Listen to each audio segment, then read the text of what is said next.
Students, now we will learn, I will teach you the remaining part of the poem, the ball poem.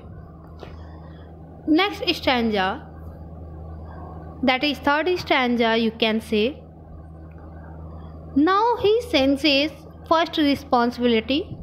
In a world of possessions, people will take balls. Balls will be lost always, little boy.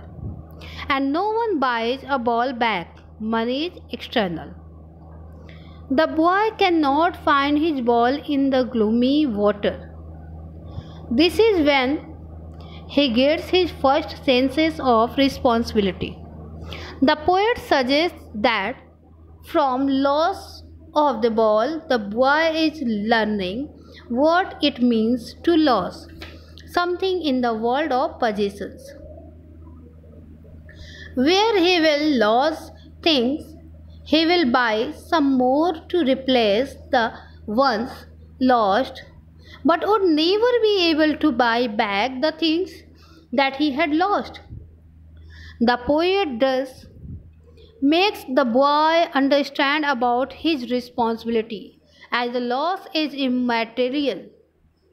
Money is external, as it cannot buy memories, nor can it replace the things that we love, the things that really matter.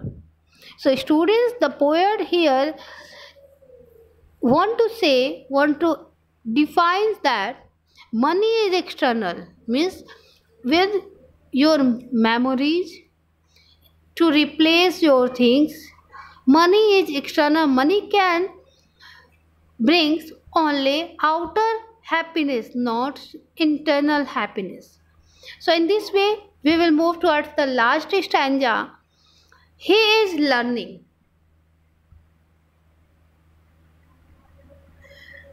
He is learning well behind his disparate eyes the epistemology of loss, how to stand up, knowing what every man must one day know, and most know many days how to stand up.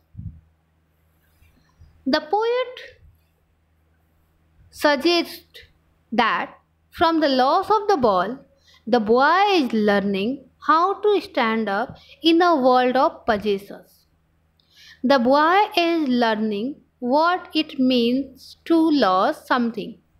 The poet says that knowing that every man has to stand up after such losses, the boy too will learn how to stand up and leave the losses behind, as he would have understood the true meaning and nature of loss.